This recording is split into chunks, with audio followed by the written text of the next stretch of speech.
Did you know that insuring a 3D printing business in Ontario can be a bit of a maze? Hi, I'm Francois Kern, and welcome back to Ontario Insurance Tips. Today we're going to navigate the risks associated with insuring 3D printing businesses. Now, 3D printing is a rapidly growing industry, and with that growth comes a unique set of risks. From product liability to intellectual property disputes, there's a lot to consider when insuring your 3D printing business. But don't worry. We're here to help you understand these risks and how to protect your business. Firstly, product liability is a major concern. If a product you've printed causes harm or damage, you could be held liable.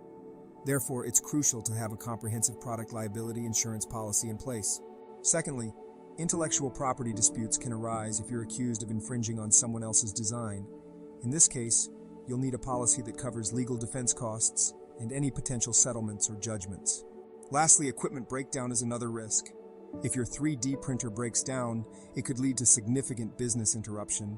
Therefore, having equipment breakdown coverage is essential. Now, these are just a few of the risks associated with insuring a 3D printing business. There's a lot more to consider, and that's where we come in.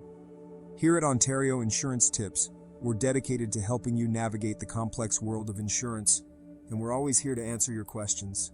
So if you're in the 3D printing business and you're looking to save on your insurance costs, reach out to us.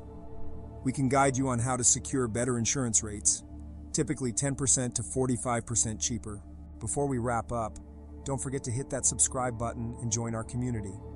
We're constantly updating our channel with the most current and detailed information on a wide array of insurance types. And remember, we're not just about information, we're about savings too. So that's it for today's video on insuring 3D printing businesses. If you have any insurance questions, leave them in the comments below. I'm Francois Kern, and as always, thank you for tuning in to Ontario Insurance Tips. Until next time, stay informed and save money.